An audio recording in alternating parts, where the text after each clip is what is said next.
2023, Everest killed 18 people. Every death was covered. Every family was named. The mountain generated headlines for weeks. That same spring, on a mountain 10 times more dangerous than Everest, an elite German climber made his last radio call at 9:30 p.m. No alarm, just a position report from the dark.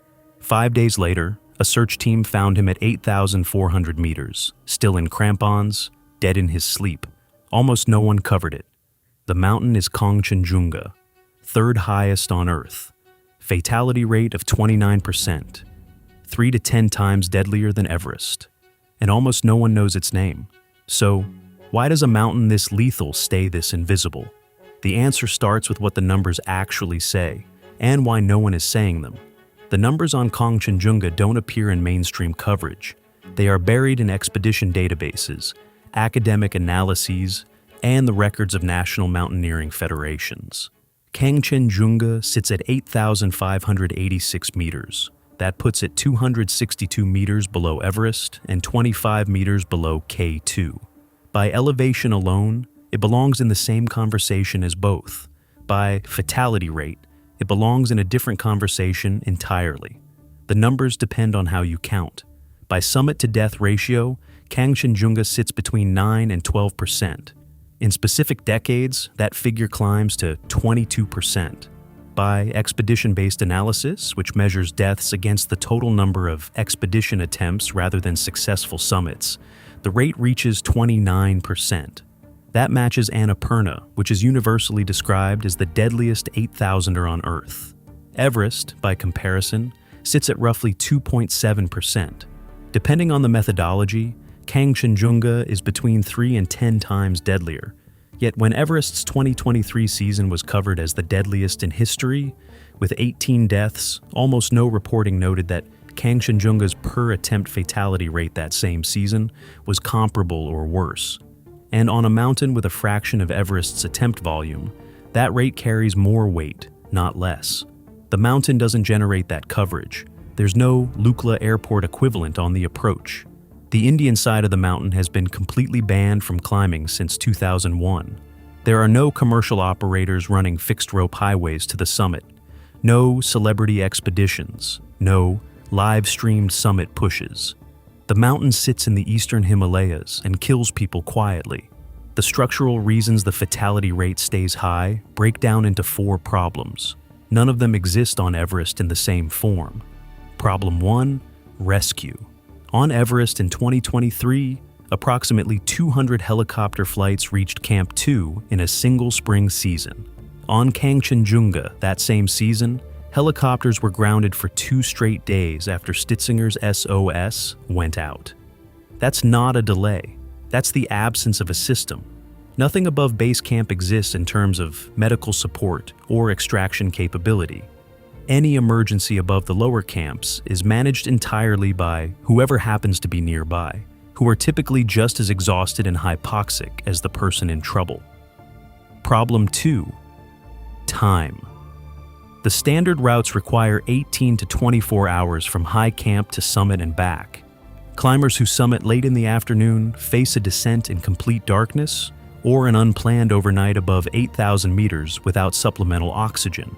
Every hour in the death zone produces measurable deterioration in brain function and motor control. The arithmetic runs in one direction. Problem 3, weather. The Kangchenjunga region has significantly less real-time meteorological coverage than the Khumbu zone near Everest. Summit windows close faster and with less warning.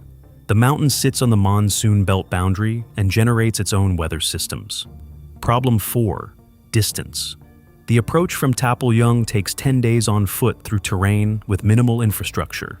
By the time a climber reaches high altitude, they are already 10 days from any meaningful external support. 4 problems, no solutions above base camp. The mountain doesn't advertise this. It doesn't need to.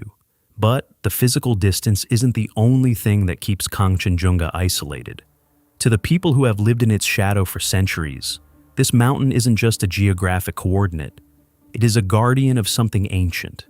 To understand why those numbers don't move, the mountain's physical character has to be understood on its own terms. Kangchenjunga is not a single peak.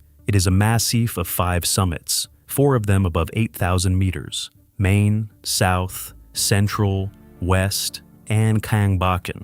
They straddle the border between Nepal's Taplejung district and India's state of Sikkim. The Indian side has been completely banned from climbing since 2001. Every permitted route approaches from Nepal through 10 days of trekking from the town of Taplejung through terrain with minimal infrastructure and no shortcuts.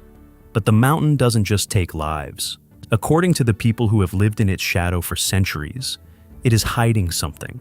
The name comes from Tibetan, Kang, Chen, Medzad, Lnga, 5 treasures of the Great Snow. Those treasures are traditionally identified as salt, gold, precious stones, sacred scriptures, and invincible armor, sealed inside the 5 peaks, and revealed only to the devout when the world faces catastrophe. The Limbu people call it Sewa Lungma, the mountain they offer greeting to. The Lepicha people call it Kangchenjunga, the highest over their head. For the Lepicha, the mountain is not a metaphor. In their creation tradition, the first 2 humans were formed from Kangchenjunga's snow. All of mankind descended from them. The Lepcha call themselves the children of the snowy peaks. The mountain is not where their ancestors lived. It is where life itself began. That context matters when you understand what happened in 1955. Before the British expedition leader, Charles Evans, could attempt the mountain, he negotiated with the Sikkimese government and gave a personal commitment that the true summit would not be stepped on. Joe Brown and George Band reached the summit ridge on May 25th and stopped a few feet short. Norman Hardy and Tony Strother did the same the following day. The convention is held for 70 years. Hundreds of climbers have stood at the final approach to the 3rd highest point on Earth and deliberately stopped. It is the only major 8,000er with this tradition. The mountain asked to be respected. The climbers honored that. It kept killing them anyway. The mountain asks to be respected. It doesn't offer mercy in return. And on a single day in 2013, it proved that even the most celebrated climbers on Earth are just variables in a calculation they can't control. The mountain had been killing people long before anyone reached the top. 13 expeditions attempted Kangchenjunga before the first ascent. 11 people died. 0 summits were achieved. In 1937, John Hunt, who would later lead the successful 1953 Everest expedition, wrote that Kangchenjunga combined dangers of an order even higher than those encountered on Everest. He was writing 16 years before he climbed Everest. His assessment has been confirmed by every decade since. Then there is the gap between the first and second ascents, 18 years, from 1955 to 1973. By any standard of comparison across major Himalayan peaks, that gap is extraordinary. The mountain's reputation was not abstract. It was specific enough to keep the world's best mountaineers away for nearly 2 decades. And when the second ascent finally came, Takeo Matsuda summited and then separated from his partner on the descent. He never returned. The pattern was established immediately: survive the summit, die on the way down.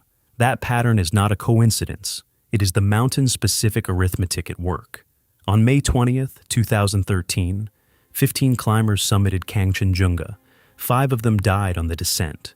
That is a 33% fatality rate for a single day on a single mountain. Among those 15 was Zsolt Eros, Hungary's most celebrated mountaineer, the first Hungarian to summit Everest. 10 8,000ers completed. In January 2010, an avalanche in Slovakia's High Tatras required the amputation of his right leg below the knee. He returned to climbing the same year on a prosthetic limb and subsequently summited Lhasa and reached Kangchenjunga, the 2 hardest climbs of his career, both on the prosthetic. Eros summited at 6 p.m. That time is the critical data point. A descent in total darkness was unavoidable. An overnight bivouac in the death zone was essentially guaranteed. He reported weakness immediately after summiting. They spent the night at approximately 8,300 meters. By morning, the mountain's arithmetic was visible in his body. Imagine standing at 8,300 meters. Your partner is speaking, but you cannot track the words. You try to read the slope below you, but your vision is splitting. Your legs move, but the signals are arriving late. You know you need to descend. The knowledge is there, the body is not cooperating. That is high-altitude cerebral edema progressing without intervention. The brain swelling inside the skull, at altitude, with no way down and no one who can reach you. Function shutting down by function, in sequence, in a place where nothing can be done. What happened next is almost never mentioned in the reporting on this disaster. Peter Kiss, his climbing partner, had summited and begun descending. Somewhere on that descent, Kiss assessed that Eros could not get down alone. He reversed direction.